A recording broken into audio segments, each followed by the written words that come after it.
que la vida está llena de puntos de inflexión, porque en últimas el punto de inflexión lo que hace es que genera una disrupción en tu vida, y esa disrupción la genera en la medida en que genera otra creación. Un punto de inflexión no es un problema, no, si un problema no hizo nada en ti, no cambió tu perspectiva, tu paradigma, tu visión, pues no es un punto de inflexión. De mucha gente, burlas, memes, de todo, pero yo en ese momento más firme que nunca, porque yo decía, a ver, a mí estas burlas, estas cosas que la gente pues me está diciendo, sí, no se siente chévere, qué pereza que se estén burlando de uno y demás, pero yo por eso voy a dejar de hacer mi vida y voy a dejar de ser feliz, jamás, o sea, eso no va a pasar. Entonces antes, entre más odio, más ganas le echaba. Hey, ¿qué se dice? ¿Cómo fue? Hoy estamos acá en otra de esas entrevistas pues diferentes, disruptivas, entre dos generaciones de líderes empresarias súper relevantes y súper importante también que las escuchemos.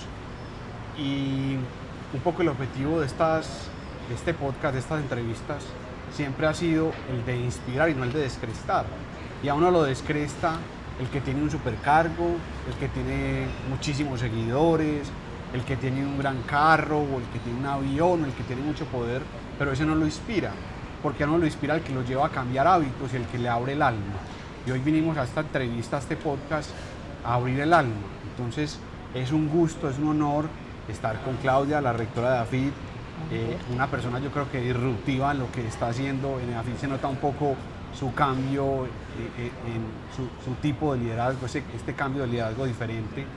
Y Luisa Fernanda W, una mujer, una dura de redes sociales, yo diría que las primeras en las redes sociales en Colombia.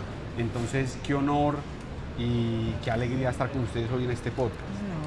Yo feliz, feliz de compartir con ustedes dos esta conversa. Qué bueno. Quisiera la primera pregunta para que vayamos entrando un poquito aquí en materia. El podcast es, ustedes dos acaban de figurar en Forbes como una de las mujeres más influyentes, las dos, en Colombia. ¿Qué hay detrás? O sea, ¿cómo sales tú de tu barrio de Buenos Aires y hoy llegas a ser la primera rectora en la historia de AFIT? Y Luisa también, de acá de Medellín, de San Antonio de Prado, pasó su niñez en San Antonio de Prado. Sí. ¿Cómo llega a ser hoy lo que es Luisa? Porque también creo que eso es importante en este arte de inspirar, y es no deshumanizarnos, mostrar lo que hay detrás, porque la gente está acostumbrada a ver el exitoso, pero no ve el montón de renuncias, el recorrido que hay detrás, los dolores, la fragilidad que nos une a todos. Entonces, empezando, Claudia, contigo, ¿cómo entonces de Buenos Aires a ser la primera rectora en la historia de la universidad, de la principal universidad de Antioquia? Pues a ver, Roberto, pues no solo eso, te voy a decir algo. Mis papás no estudiaron, no pudieron estudiar, porque eran un par de campesinos que vivieron el desplazamiento, llegan del suroeste, se instalan primero en el barrio El Salvador. A mí no me tocó ya, cuando yo fui la última de los hijos, nací, ya estaban en Buenos Aires, vi toda mi vida en Buenos Aires, pero mi papá era un obsesionado con la educación. Con decirte que yo no podía contar que tenía novio, porque novio, paseos, amigos, no, eso era no estudiar. Entonces mi papá conoció a mi novio el día que me gradué de la universidad, porque en el entretanto había que esconder cualquier cosa que generara un riesgo de estudiar. Sin embargo, ese papá, por ejemplo, fue el que me entusiasmó con EAFIT. Yo, la verdad, no tenía en la cabeza estudiar. Bueno, sí tenía en la cabeza estudiar, pero no tenía en la cabeza estudiar en EAFIT. Yo pensaba aplicar a la universidad pública, digamos como...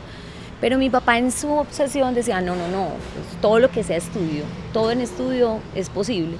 Termino estudiando en EAFIT, me enamoro de esta casa que es una maravilla de lugar en todas las dimensiones, mis grandes amigos, toda mi vida. Seguí siendo profesora y bueno, yo creo que todo lo demás ha sido la historia de un esfuerzo, de una pasión por lo que hago, de un deseo de impactar y sobre todo de entender que soy una privilegiada, o sea, que en este país muchas personas no pueden estudiar, muchas personas no tienen acceso a oportunidades y que yo tuve, gracias al esfuerzo de unos papás muy juiciosos, trabajadores, clase media, media baja, que generan un impulso y que se obsesionan con que la educación genera movilidad social, y yo creo que eso me ha impulsado a mí a tratar de ofrecerle educación a todos los que más pueda, y creo que eso explica un poco por qué termino trabajando en educación, por qué me enamoro de lo que hago, y bueno, uno nunca sabe dónde va.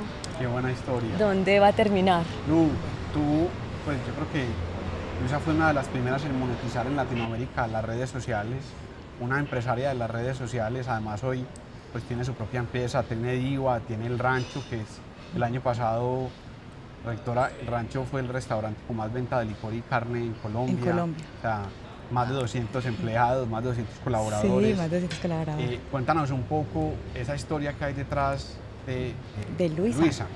Bueno, yo les cuento que yo fui criada por mujeres. O sea, miren, yo conocí a mi tatarabuela, bisabuela, y mi abuela. Bueno, mi mamá me tuvo a mí a los 15 años, o sea, una niña, pero mi mamá siempre, una mujer súper trabajadora, ya que vio como el proceso de mis abuelas. Mi abuela vendía leche, o sea, literalmente de puerta en puerta vendía leche. Mi mamá la acompañaba a vender leche.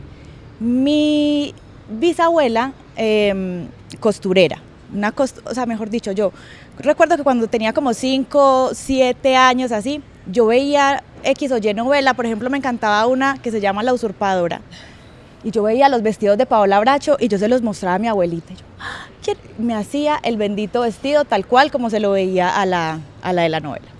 Entonces, sí, mujeres que me inspiraron desde niña porque, como les digo, supremamente trabajadoras. Yo siempre digo que todo lo que he logrado en mi vida lo he logrado gracias a mi mamá, porque es una mujer que a mí siempre pues como que me ha motivado a salir adelante, a creer en mis sueños. O sea, yo no sé, pero yo a veces digo, ¿será que esto es positivo o negativo? No sé, pero mi mamá en mí siempre me decía como que, o sea, ¿qué hizo en mí? Me decía, Lu, usted es la más, o sea, usted es la más inteligente, la más... Y yo me empecé a creer todo eso, y yo creo que eso es lo que a mí me ha ayudado a confiar en mí, a no dejarme de nadie. O sea, cuando vienen como con comentarios de pronto como no tan chéveres hacia mí, yo, ¿qué va? O sea, yo puedo, yo sé que tengo la actitud para lograr lo que sea en mi vida. Entonces, mi mamá siempre ha estado presente como en todos mis procesos. Yo, ¿qué les digo? O sea, como les conté, mi mamá me tuvo a los 15 años, le tocaba, o sea, a ver, cuando estaba muy chiquita, ella terminó su bachillerato. Mi mamá solamente pues hasta el bachillerato, pero ya después empezó a trabajar en almacenes y empezó a emprender también. Entonces a mí, cuando ella estaba trabajando, me dejaba cuidando con mis abuelas. Yo tengo recuerdos muy lindos con mis abuelas, pero sí recuerdo que hacían unas, o sea, no me pasó que las abuelas cocinaban delicioso, no, mis abuelas no cocinaban delicioso. O sea, una cosa horrible. Entonces, gracias a eso, yo como que, ay, ma, no, pues no quiero que me dejes pues cuidando con mis abuelas siempre, porque es que qué pereza, cocinan horrible.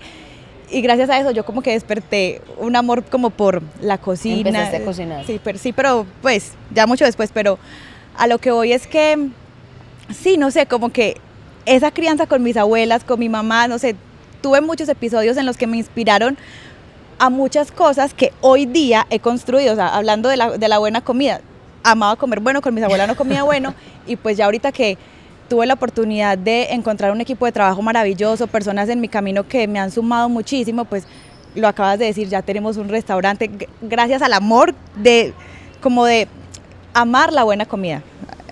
Entonces, ¿qué te digo? El tema de las redes sociales me llegó como de una forma muy, muy extraña, pero bueno, podemos ir ahí ahorita. ¿Cuánto tiempo llevas en las redes sociales tú? Yo Porque llevo... mucha gente ve esa carrera del influenciador. Yo soy fanático del largo plazo. En este podcast se habla mucho del largo plazo, en la amistad, en las relaciones. Pues el largo plazo es el amigo de cosas muy buenas en la vida. Sí. Y hoy, pues nosotros o mi generación de jóvenes tienen ese chip del corto plazo, de la frustración, si no pasa rápido.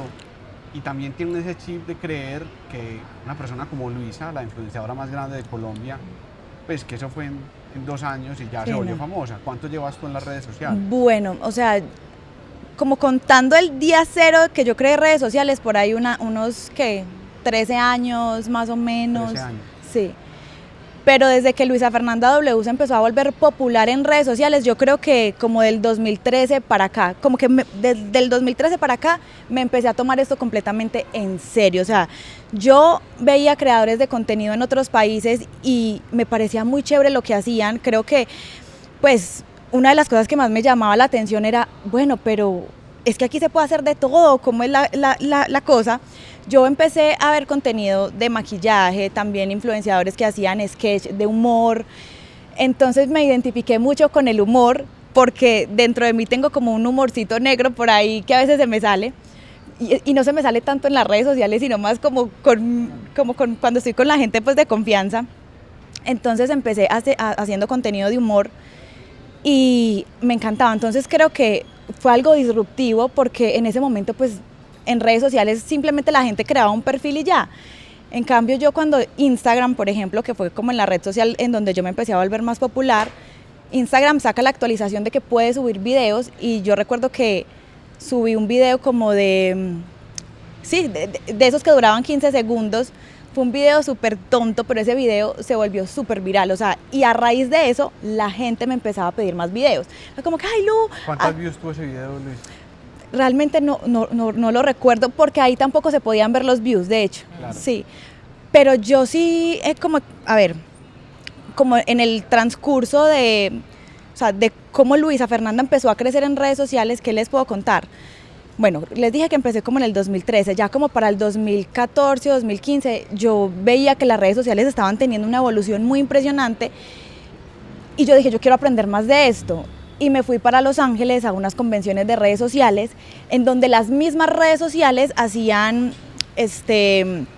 como encuentros y charlas, mostrándole como a esos creadores cómo crear contenido, cómo atrapar la audiencia. O sea, yo me fui para allá y eso para mí fue un antes y un después, porque yo empecé a crecer exponencialmente en redes sociales de una forma loca. O sea, que yo creo que como en 3 años yo ya tenía casi que 4 millones de seguidores. Yo creo que eso es espectacular y cuento aquí la historia. Yo tenía una reunión acá en EAFI con el gremio de creadores de contenido de influenciadores que Luisa es fundadora, pero antes de la reunión acá en EAFI tenía reunión en otra empresa importante de acá de Antioquia. Entonces en la empresa me dijeron, Roberto, venga usted, pero no venga con ningún influenciador, que primero queremos hablar con usted, esos pelados son muy raros.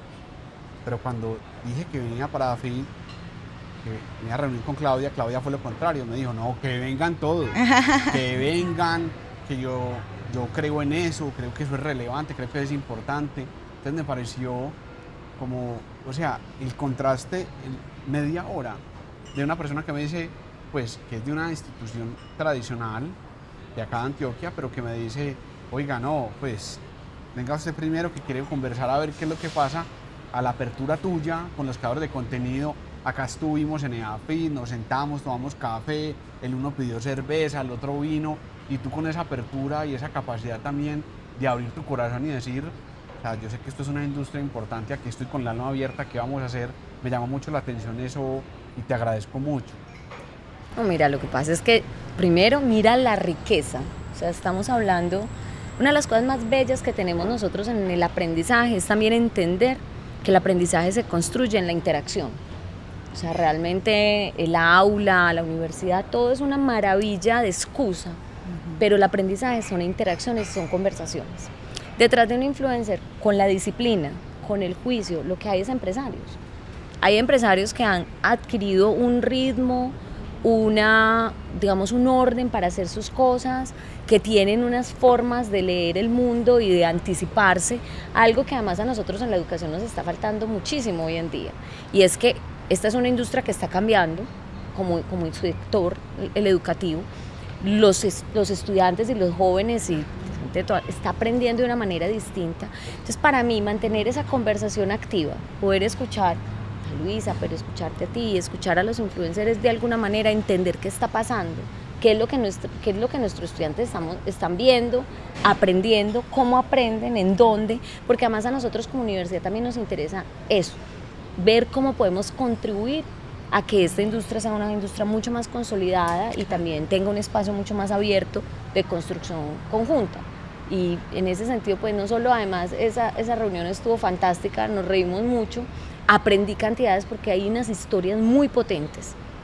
Lo más increíble para mí ha sido que detrás yo no sé si es por el espíritu, y te preguntaría, no sé si es el espíritu como de ese echado para adelante, de vamos, aprendemos, pero tienen una fuerza y un poder para poder liderar procesos que a mí siento una admiración profunda. Entonces no solo fue una experiencia muy, muy rica en términos de lo que hablamos ese día, de cómo construir juntos y aprender juntos, sino ver la historia detrás de cada uno.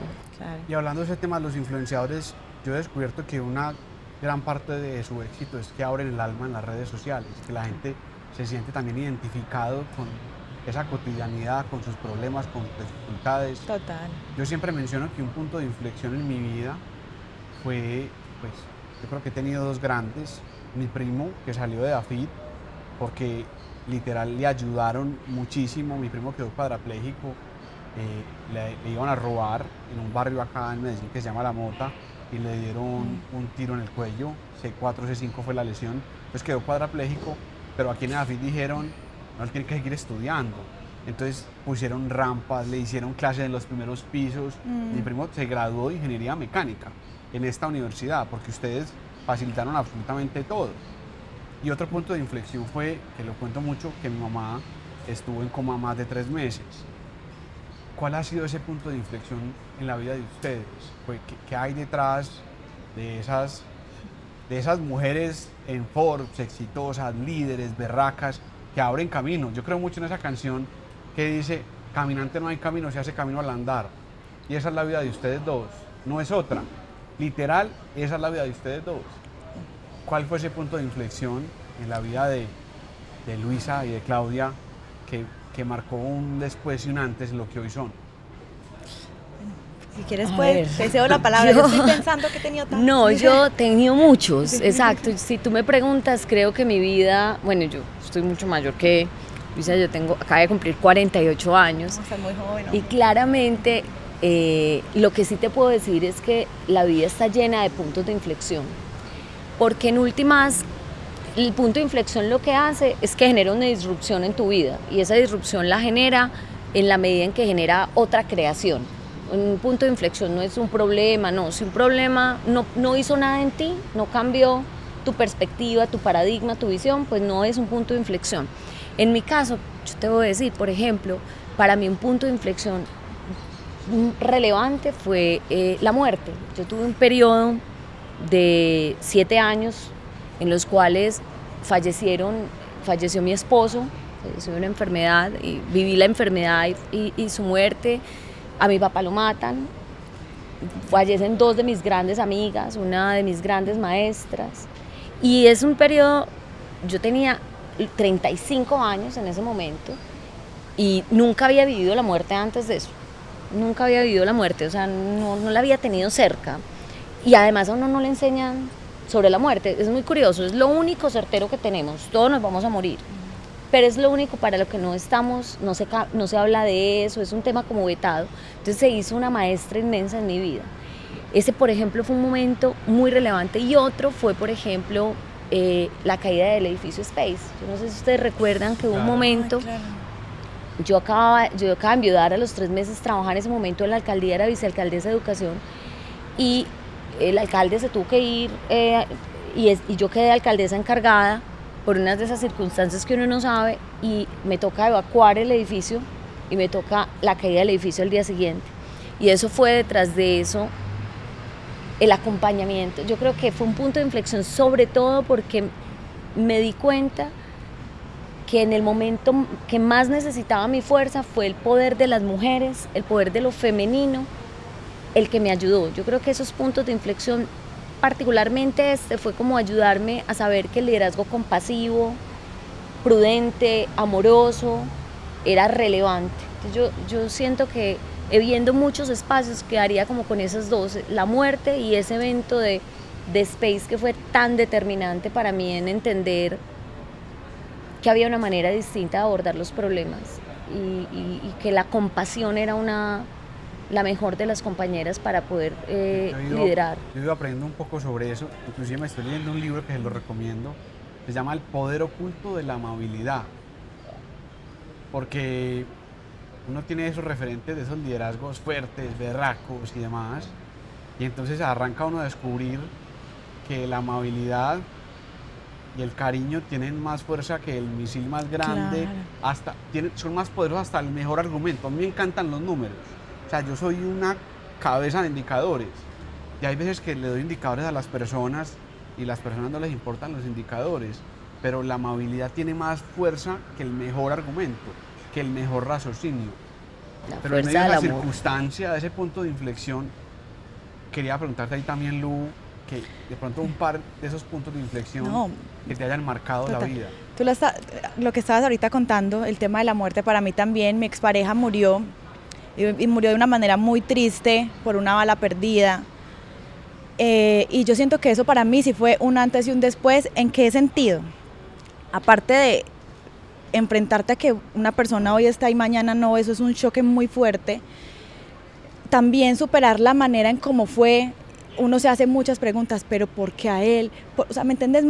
Uno pasa por unas crisis que, bueno, pues yo desde el día cero que empecé, que me pasó esto, que nos pasó esto a todos, pues, de una empecé a tomar terapia, pero yo siento que a partir de ese momento, a mí la visión de la vida me cambió completamente. Yo en ese momento entendí que hay que vivir aquí y ahora, y yo no sé por qué razón, o sea, uno creería que podría pasar, que me iba yo a quedar llorando, sufriendo, obviamente, pero yo dije, no, o sea, en este momento estoy viva, hoy estoy aquí, mañana no sabemos, voy a darla toda por mis sueños, por lo que quiero lograr en mi vida, y voy a vivir muy presente, voy a valorar más a las personas que tengo a mi alrededor, o sea, entonces yo siento que cambié o sea, me tocó como madurar como de un día para otro literalmente. ¿Qué edad tenías?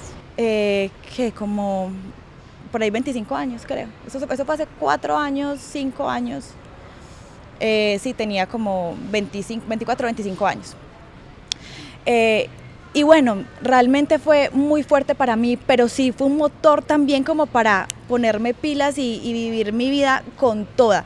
Que yo creo que, no sé, muchas personas discrepaban conmigo porque me veían a mí haciendo mi vida. Y de hecho me gané mucho odio de mucha gente, burlas, memes, de todo. Pero yo en ese momento más firme que nunca, porque yo decía, a ver, a mí estas burlas, estas cosas que la gente pues me está diciendo, sí, no se siente chévere, qué pereza que se estén burlando de uno y demás, pero yo por eso voy a dejar de hacer mi vida y voy a dejar de ser feliz. Jamás, o sea, eso no va a pasar. Entonces antes, entre más odio, más ganas le echaba. Y yo creo que a mi Dios, yo soy una persona que cree mucho en Dios, o sea, yo amo a Dios sobre todas las cosas. Y a mi Dios me mandó una persona maravillosa en el momento perfecto. O sea, ¿quién? Pipe. O sea, yo siento que Pipe llegó a mi vida y los dos nos fusionamos de una forma maravillosa.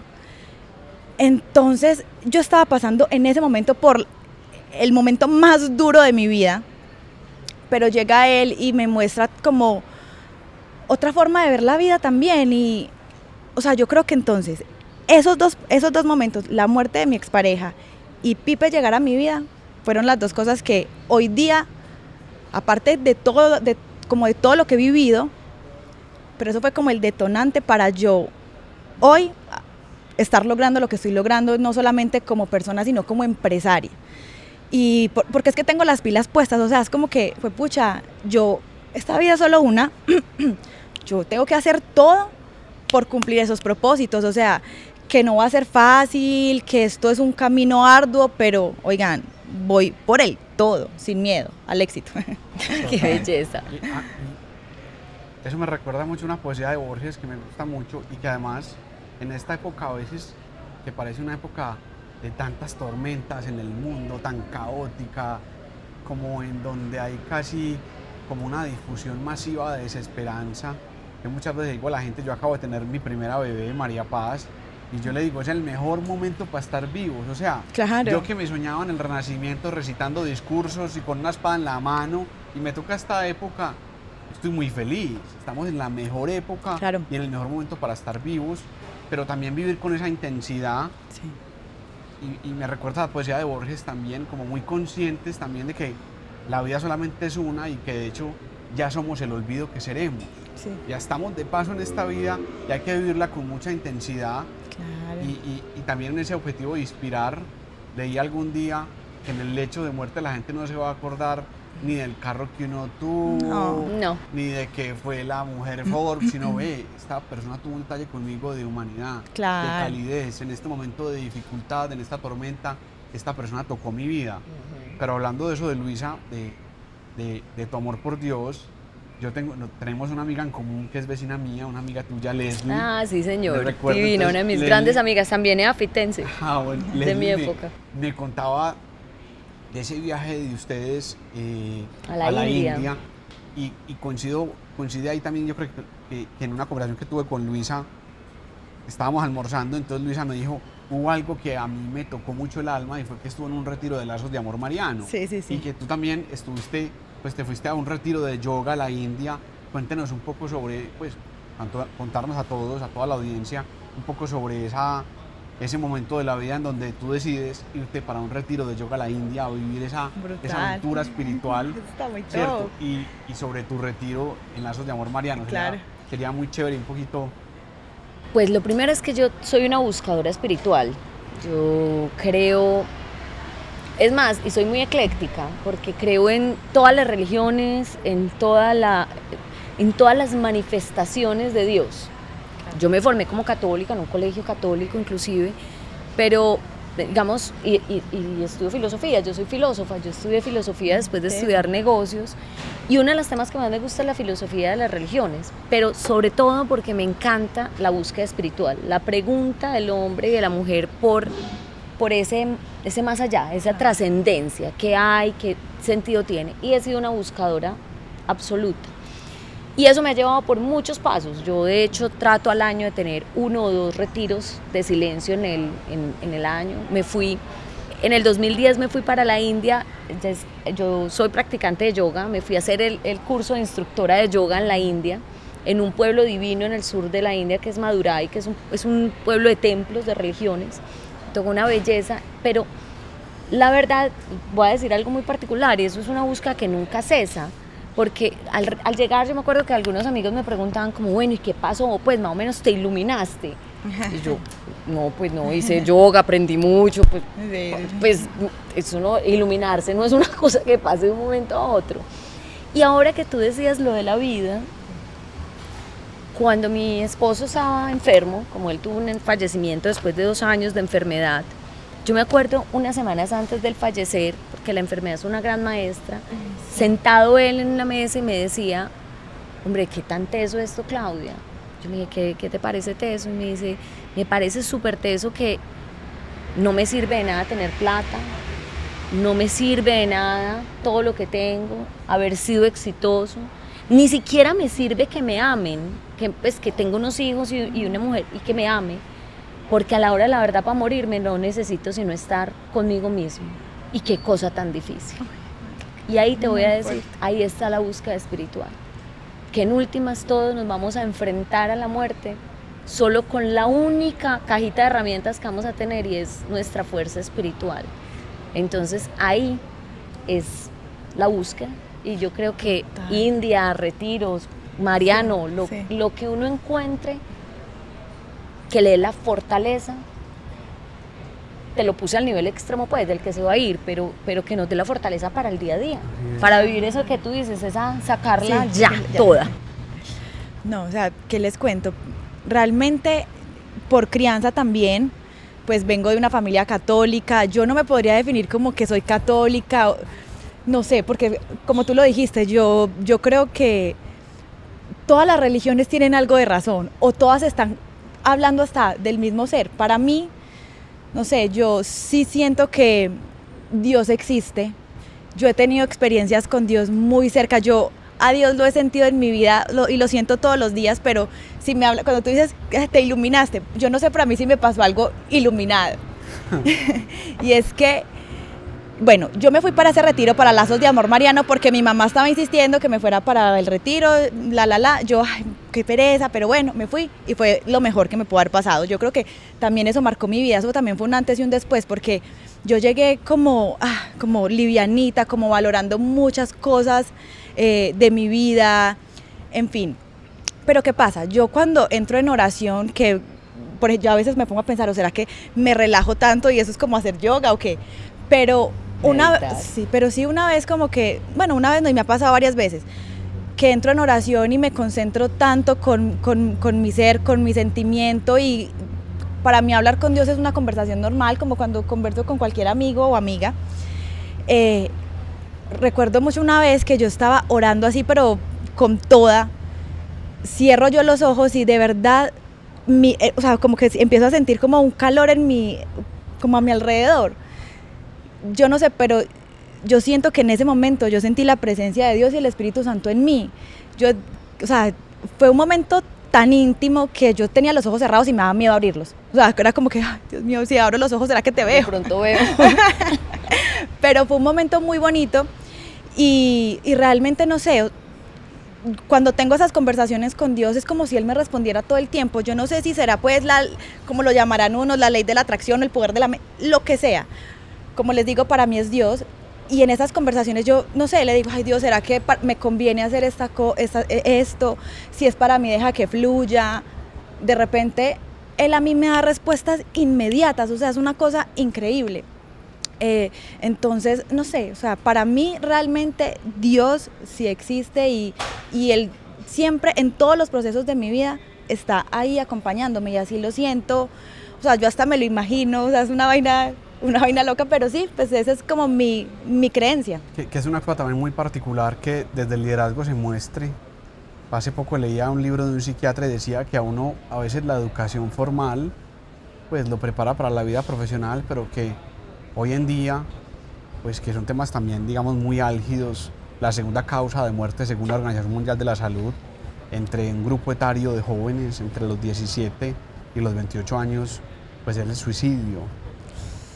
Y son temas muy complejos de tocar y de hablar, pero en ese libro dice este psiquiatra, que se llama En búsqueda del sentido de la vida, dice un poco como, ven, en la universidad y en la educación formal nos preparan para asumir algunos cargos técnicos y demás, pero no hay educación de las emociones, de la frustración, de un montón de asuntos, digamos, importantes que también, escuchando tus podcasts y tu apertura también del alma, siempre estás tratando de incentivar eso en todos. O sea, a ti, tú eres una rectora a la que le cueste decir esto es importante, o yo estuve en yoga, que habla de esa vida espiritual que la motiva y que la inspira. Un poco sobre ese papel tuyo de esa educación que entre comillas es la no formal, pero que inspiras en todos los que te ven. Mira, es que yo creo que como profesiones uno no puede tener una sino muchas. Yo estudié administración, luego filosofía y no sé, mañana decidiré que seré otra cosa. O sea, no me angustia mucho, por ejemplo, cuando mis estudiantes se angustian que se aburrieron una carrera y quieren otra. No, yo creo que en uno habitan miles. Sí. Y miles que pueden hacer mil no sé, un día me da por ser influencer. No sé, hay una posibilidad donde uno aprende y aprende a construir una vida. Pero lo único que uno necesita para que eso fluya es que uno esté conectado con uno mismo. Que esto sea fluido, amoroso y disfrutable. Yo le decía ahorita a Pipe y a Luisa cuando hablamos, miren, el poder de la universidad no son los programas, no son las carreras, es la vida compartida en la universidad. Son los amigos, es la trasnochada haciendo un trabajo, es encontrarse y poder disfrutar de un café, es la vida colectiva que te ofrece el espacio como tal. Entonces, la verdad, el aprendizaje real, el que es el que te ofrece la inteligencia emocional para tomar. A algunos les tocan los caminos más difíciles, ese que decide una carrera y no puede estudiar porque no puede y le toca trabajar desde el principio, hacerse esa vida le es más complejo porque le toca hacerlo en un ambiente donde no es tan propicio para uno poder hacerse ese disfrute. Pero mientras nosotros seamos capaces como de cultivar realmente, entender que el aprendizaje es goce. Es más, yo te voy a decir,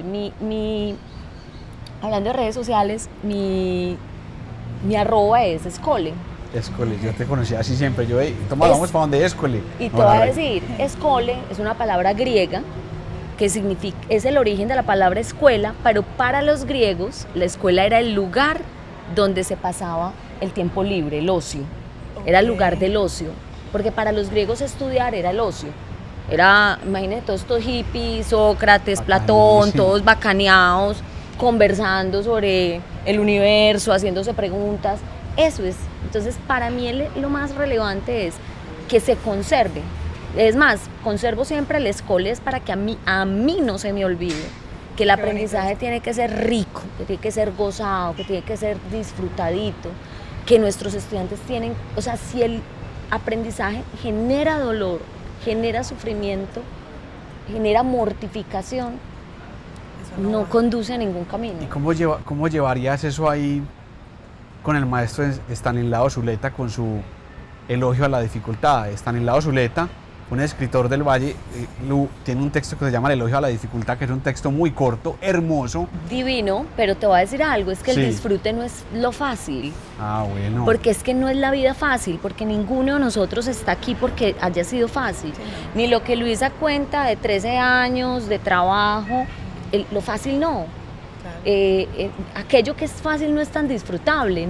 ¿Qué cosa puede haber más rica que después de que uno le ha metido esfuerzo a algo, lo logre? Claro. Entonces a veces la gente confunde el disfrute con lo fácil y aquello que no te genera ningún esfuerzo.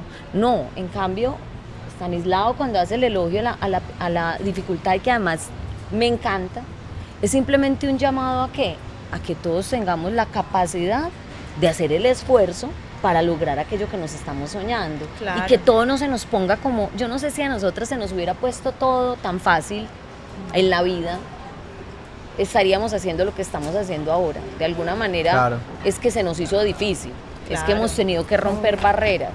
Entonces es combinar, no entender que el disfrute es lo fácil, no, el disfrute es la posibilidad del gozo intelectual, emocional y todo, que implica hacer las cosas, pero lo difícil, claro que eso es lo que uno más se disfruta.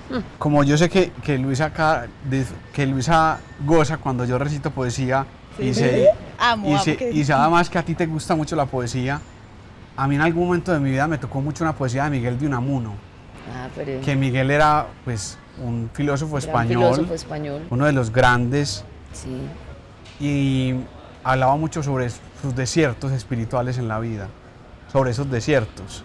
Entonces en una poesía Miguel Unamuno dice: agranda la puerta, Padre, que ya no puedo pasar, la hiciste para los niños y yo he crecido a mi pesar. Si no me agrandas la puerta, Padre, achícame a mí por piedad, quiero volver a aquellos años en que vivir era soñar, ese momento al que ustedes volverían de su niñez.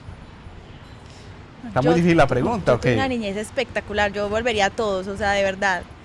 Pues me la pasa, o sea, como les digo, mi mamá, una mamá que parece una niña, yo de hecho creo que ya maduré yo más que ella todavía sigue por allá, pero siempre que llegaba a trabajar se ponía a jugar conmigo, me prestaba el vestido de los 15, me ponía tacones, me maquillaba, o sea, yo me devolvería a ese entonces en donde yo jugaba, que yo era la mamá de ella, por ejemplo, y la llevaba de la mano, y los muebles eran como los caballitos, pues de esos que pues como de estas ferias. Sí, jugábamos que íbamos a ferias y los muebles eran los caballitos. Ay, no.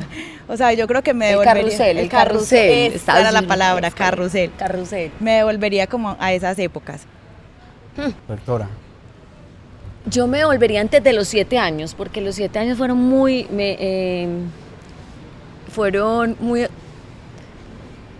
como un momento real, y es que les voy a contar una historia que es triste. Yo era súper noviera desde muy pequeña, me encantaba, además era bailarina, artista, o sea, pero de esas cosas que uno no sabe porque cuando estaba en tercero de primaria, mi mamá decide que tengo mucho pelo y que tengo muchos piojos. Entonces lo más fácil de encontrar a mi mamá es motilarme, es cortarme. Me cortó, o sea, imagínense estos crespos pegados como un niño. Entonces mi vida sentimental llegó hasta ahí. Después de los 7, mi vida sentimental, y yo le hago el chiste porque digo que yo después de los 7 decidí que era fea, entonces no me tocaba sino ser inteligente, querida y saber bailar. Y me dediqué profundamente a ser inteligente, a ser querida y a bailar, 3 actividades que hago muy bien hasta el momento, sí, qué bien. Y me ha dado mucho éxito en la vida. Pero lo que quiero decirte es que me volvería la niña más pequeña y haría todo el esfuerzo porque esa niña supiera que no tenía que acomodarse a nada. Qué bonito eso. Que podía ser esa loca, sí, creativa, porque siento que esa ruptura que para mí fue el bullying en el colegio, con el pelo cortico, me llenó un montón de inseguridades y me volví en un momento determinado como querer complacer a todo el mundo, como quedar bien. Entonces me volvería a decirle a esa niña de 4 o 5 años, no te dejes, así te corten el pelo, como decís sí, vos, sí, no, como no. Yo me hice más fuerte y si hablaba más me criticaban, Sí. no. Eso volvería a decirle justamente, nada, así la critiquen y así tenga el pelo, eso vuelve a crecer. Muy bonito eso. La rectora de la universidad más importante de Antioquia, de las más importantes del país, y la influenciadora más importante del país, ¿qué le dirían, qué consejo le darían a los jóvenes de hoy en día para sobrellevar el fracaso, para salir del fracaso? ¿Qué le podrían decir a esos jóvenes que los golpea el fracaso? ¿Cómo salimos del fracaso? Yo creo que yo les diría que cambiaran un poquito como esa palabra fracaso, y si tienen ganas, pues ese es el primer paso, y que luchen, que trabajen por eso que quieren. Y yo de corazón les diría, prepárense, estudien. O sea, que sonará como que, ay, pero es que hoy día la educación, que de hecho te quiero ahorita hacer una pregunta que Pipe me mandó a hacerte la pregunta. Pipe le mandó una cuestión. Pero, por ejemplo, si lo llevo a mí, yo estudié comunicación social y periodismo. Me desenamoré un poco de la carrera porque me di cuenta que no me gustaba el periodismo, como que pensaba, mejor hubiese estudiado comunicación audiovisual. Pero luego entro en el mundo de las redes sociales, me doy cuenta que hay millones de oportunidades y me empiezo a preparar para seguir entendiendo las redes sociales. Entonces, ¿qué le diría yo a los jóvenes? Cual sea la pasión que tengan, busquen la forma de prepararse en eso que quieren, investiguen, estudien, no se queden en su zona de confort. Uno a veces le teme al cambio y uno es como, pero es que si hago esto, o sea, como que a uno le da miedo arriesgar.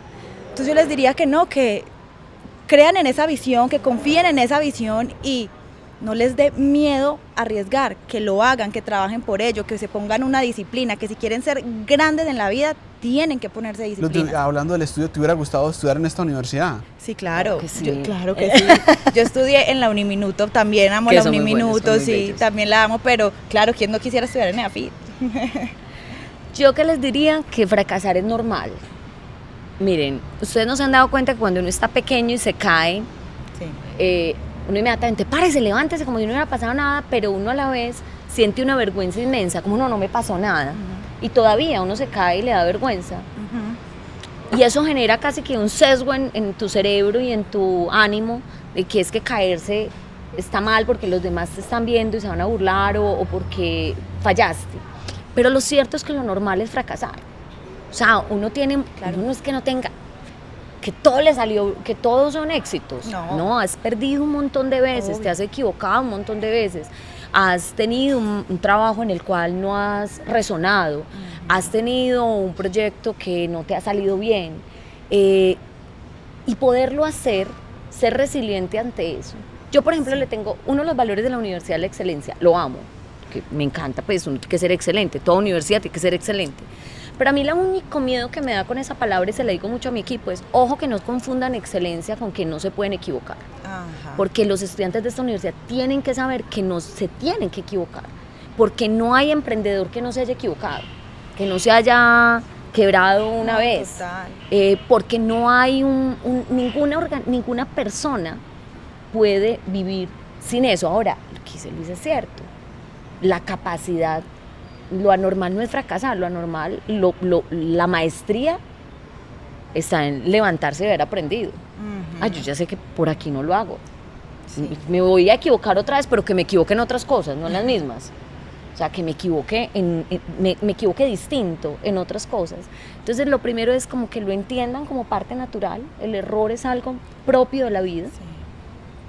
Que lo abracen y que sobre todo aprendan.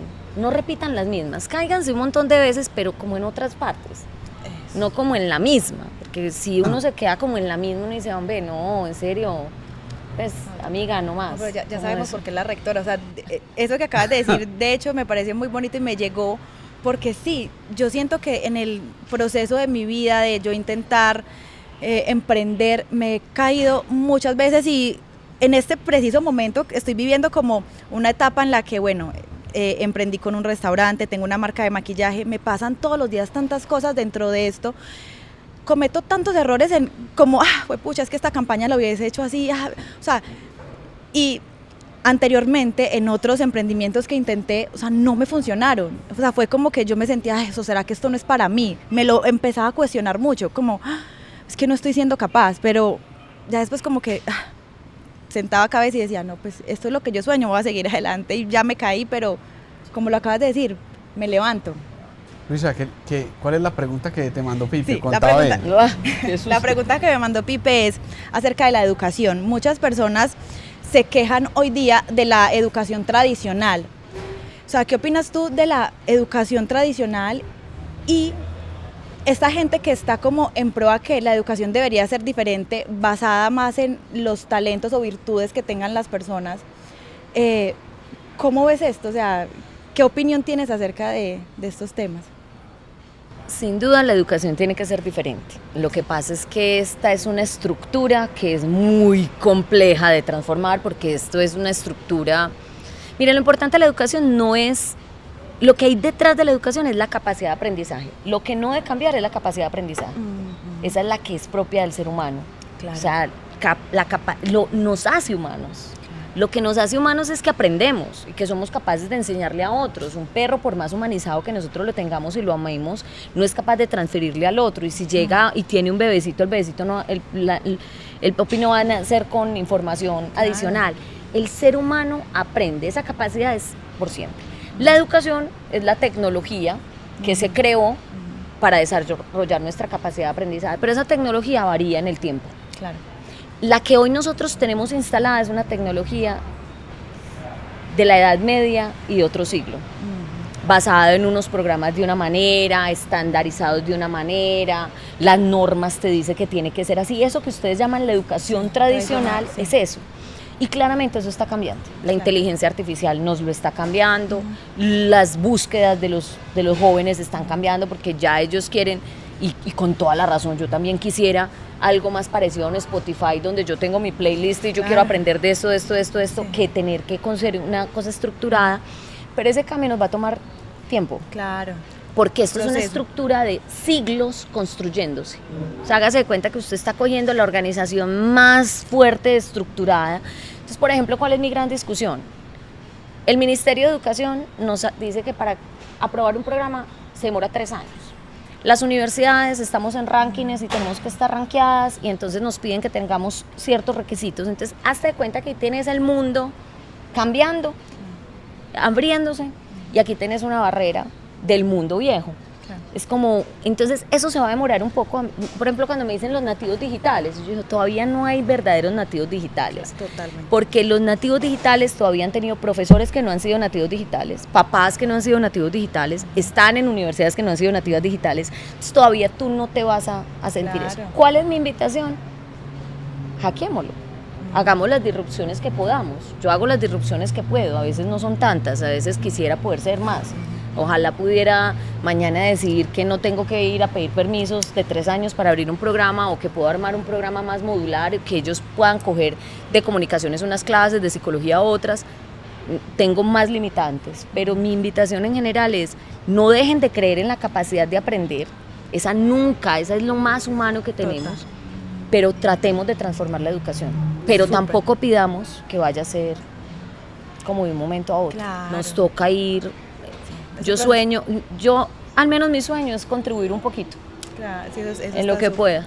Rectora, ¿y qué le preguntaría a usted a Luisa en medio de ese mundo? Pues Luisa hoy es, pues, yo creo que de las que más seguidores tiene en Colombia, o sea, es realmente la rockstar de las redes sociales, pues de eso que nosotros también consideramos hoy que es un cambio tan fuerte, tan rápido, como una mujer de estas además, pues figura en la revista Forbes al lado de muchas mujeres líderes. ¿Qué le preguntarías tú? Te preguntaría por el liderazgo de mujer, porque me dices que te educaron mujeres. Claro. A veces las mujeres cuando somos líderes nos masculinizamos para ser líderes porque nos han enseñado eso, pero tú has nacido en un entorno de mujeres poderosas. O sea, ¿cuál sería ese mensaje a esas mujeres que todavía estamos aprendiendo a ser mujeres como mujeres poderosas? Porque el poder era una cosa que era naturalmente para los hombres, no para las mujeres. Bueno, yo digo que el tema de liderar como mujer, en mi caso, no ha sido tan sencillo, porque ha sido un proceso de verdad, yo creo, a ver, me lo pregunto, Luisa, ¿tú eres líder? Ok, bueno, sí, y hoy día ya sí puedo decir, bueno, sí lo soy. Empezar uno a creérselo, pero digamos que como mujer a veces me ha costado liderar. ¿Por qué? Porque yo digo, ¿será que lo que yo estoy comunicando la gente sí me lo está entendiendo? ¿O será que sí estoy siendo un ejemplo de líder? ¿Será que sí estoy actuando bien para poder liderar? No sé, yo siento que sigo aprendiendo mucho de este camino y de este proceso de ser líder. Yo creo que el líder aprende más como de esas personas a las que está liderando. Es que se me hace una pregunta tan difícil. Yo en este momento estoy aprendiendo a ser líder, ¿sabes?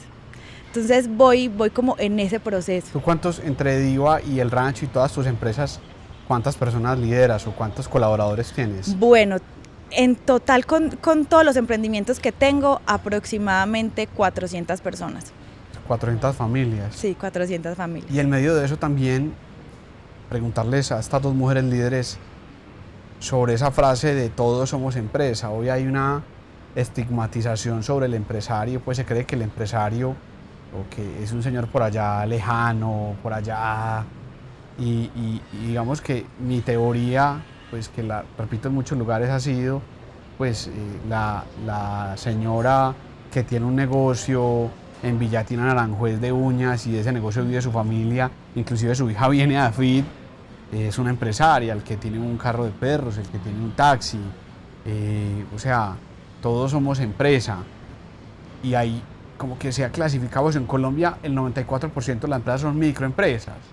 Tenemos una visión del empresario como equivocada, como errada. Respecto a esa afirmación, ¿qué opinan ustedes, pues dos mujeres líderes empresarias que también defienden como ese principio de, oiga, pues digamos que la FIDE es una de las principales universidades del país en temas de emprendimiento, hoy estamos en Ongoing, esto es una cosa impresionante lo que pasa acá en Ongoing. ¿Qué podría decir al respecto, Claudia? Una de las cosas más bellas que tiene la vida es la libertad. Y una de las libertades más importantes es la libertad de ser, del desarrollo de uno. Y el desarrollo tiene muchas aristas, entre ellas ese desarrollo empresarial y ese desarrollo económico al que uno puede llegar. Todas esas historias de esas personas que generan todos los días valor para un mercado, porque es que el mercado de perros o el mercado de maquillaje o el mercado educativo finalmente es una elección, porque la gente está eligiéndonos. O sea, cuando la gente se matricula en nuestra universidad, está eligiendo esta universidad por encima de otras. Entonces, lo primero es que esa es una actividad natural del deseo de ser libres. El día que no podamos hacer empresa es porque se nos quitó la posibilidad de ser libres. Y es la libertad de desarrollar una propuesta que tenga valor para alguien que pueda encontrarle valor. Nosotros somos una sociedad de intercambios. O sea, el mercado es una sociedad de intercambios. Entonces, lo primero es eso. Y lo segundo es no pensar en el empresario como esa figura gigante, sino como lejana o distante, sino como el que verdaderamente tiene el origen de la palabra emprender, que es divina, Claro. que es en última ese chispazo que es capaz de hacer una idea y que esa idea brote y genere valor y construya valor alrededor de ella. Eso es emprender, y esa es la mayor defensa que nosotros tenemos que hacer en la vida, la capacidad de que las personas podamos emprender y con eso crear tejido empresarial. Claro. Espectacular, Lu. Pues mira, muchas personas son pensando siempre en que quieren ser empresarios, mi propio jefe, yo tengo que ser mi propio jefe. Me parece muy chévere ese tipo de pensamientos, pero a mí también me parece súper positivo ser empleado. O sea, si les cuento parte de mi historia, yo fui empleada muchas veces. Yo administré un salón de belleza cuando era Carrefour Las Vegas, administré ese salón de belleza.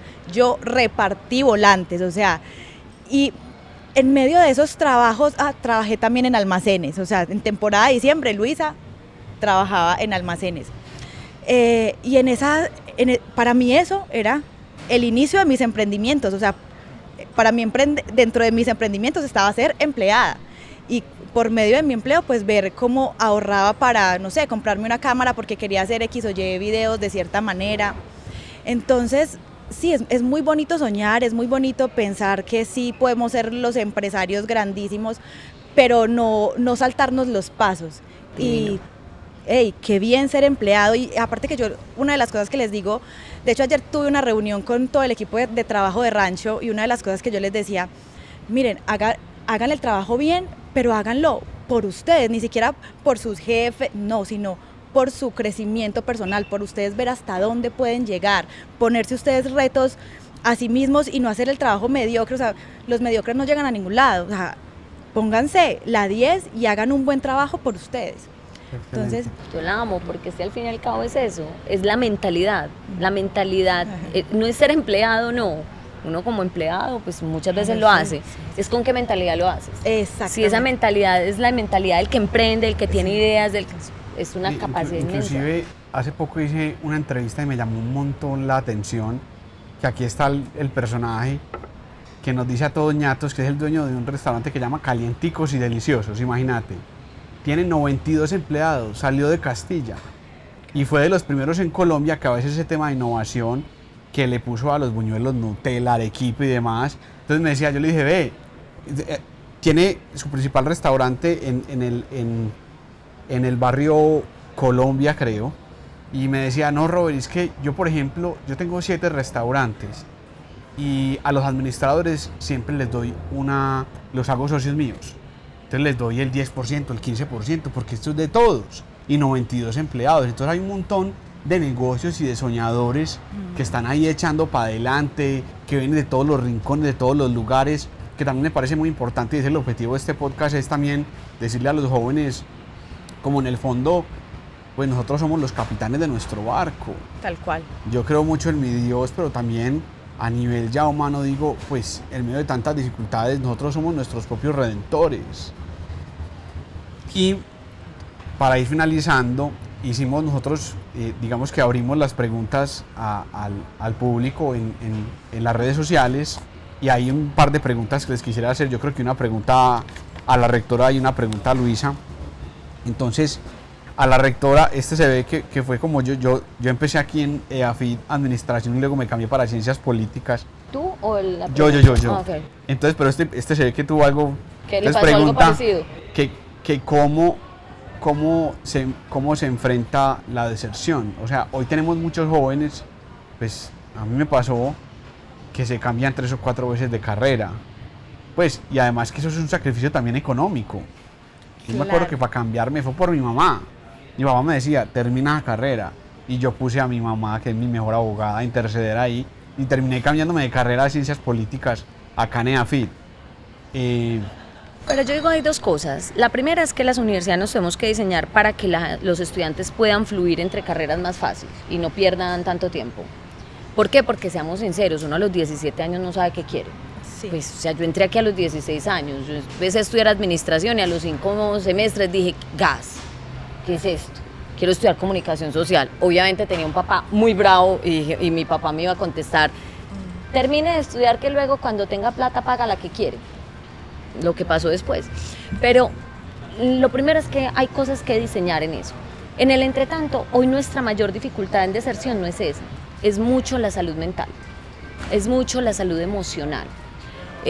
Yo creo que la pandemia nos dejó un aprendizaje inmenso y nos facilitó y nos ayudó mucho a mejorar nuestros modelos de acompañamiento a los jóvenes para evitar la deserción. Entonces yo creo que una buena combinación que facilite que los jóvenes puedan tener, digamos, tramitar mejor su frustración, porque es que muchas veces la deserción es un estado de frustración. O sea, no siento, no entiendo, no logro esta materia. Entonces, ¿cómo tramitar esa frustración? Y la universidad desarrollar mecanismos que faciliten eso. O sea, eso es tal vez la atención más importante. Y para Luisa, esta pregunta también que nos hicieron en Instagram, que si crees que emprender o liderar es más difícil para las mujeres que para los hombres. Yo siento que hoy día ya esa mentalidad está cambiando mucho en que para las mujeres sea muy difícil. Yo hoy día veo a muchas mujeres líderes que son inspiradoras. Entonces, no sé, de pronto para mi percepción, o sea, sí siento que a las mujeres nos tienen es como muy estigmatizadas de una u otra forma, como que, es que la mujer, no, yo siento que, pucha, si tú tienes las pilas puestas, si eres una mujer que tiene clara su visión y sabe para dónde va, yo creo que liderar no le va a quedar difícil. O sea, yo siento que no es más difícil para las mujeres. Perfecto. Listo, y para ir terminando, ¿qué mensaje? Yo creo que uno está aquí en la tierra para ser su mejor versión, sea cual sea que sea su mejor versión. ¿Qué mensaje le darían ustedes a esas mujeres que están luchando por ser su mejor versión? O dos claves para que seas tu mejor versión. O sea, te recomiendo que hagas esto, o esto a mí me sirvió. Como último mensaje de este podcast, pues para muchas personas que nos ven, pero sobre todo para las mujeres que están hoy en algún barrio, en Villatina, en Aranjuez, sí, en el distrito, en Siloé, en cualquier barrio en Colombia, tienen esa llama como de yo quiero ser como Claudia, yo sueño con ser rectora de una universidad, o yo quiero ser como Luisa. ¿Cómo llegan a ser su mejor versión? ¿Qué es lo que uno vino a hacer a esta tierra? Claro. Yo pienso que día a día sigo buscando mi mejor versión, y yo que le diría a las mujeres que entiendan que todos los procesos son completamente distintos, que no se comparen con nadie. O sea, de verdad uno a veces como mujer, pues, o hablo por mí, a veces uno, es que, no sé, esta llegó más rápido allí. No compararse con absolutamente nadie y simplemente pues entender tu proceso, trabajarle día a día a eso que quieres, y entender que la vida también tiene su tiempo y su proceso, que uno puede soñar con algo y uno lo va a querer para allá y así no va a pasar. O sea, entonces entender el proceso y confiar en ellas mismas, que confíen, que crean en eso, en esa llamita que se les enciende ahí en el corazón, y que trabajen por eso. Luis, hay un libro. Uno que me leí hace poquito, ¿cómo es? Ay, fue pucha, porque se me acaba de ir, lo tengo como Hábitos Atómicos. Hábitos Atómicos. Ese buenísimo, es como tú de verdad puedes cambiar tu chip y convertirte en eso que quieres, adaptar hábitos nuevos que creías que no podías. Ese libro está buenísimo. Espectacular. Sí. Claudia, la mejor versión, ¿cómo llegamos allá? La mejor versión, pues yo creo que lo primero, cultivarse. O sea, uno es como una planta, sí, uno es como un jardín, uno le tiene que echar agüita, tiene que cuidar, y cuidarse significa leer, cuidarse significa incomodarse un poco, porque a veces la siembra se demora, uno no florece. O sea, a veces mirar un jardín y una planta funciona bastante bien. Por más que usted la presione, ella no va a crecer antes. Entonces, como cultivarse con mucho amor. Y la segunda, tener un propósito. Yo creo que, mira, eso es como cuando una amiga me llama y me dice que quiere un novio que sea bonito, inteligente, exitoso. Yo le digo, no, ¿por qué no pensás más bien cómo te querés sentir?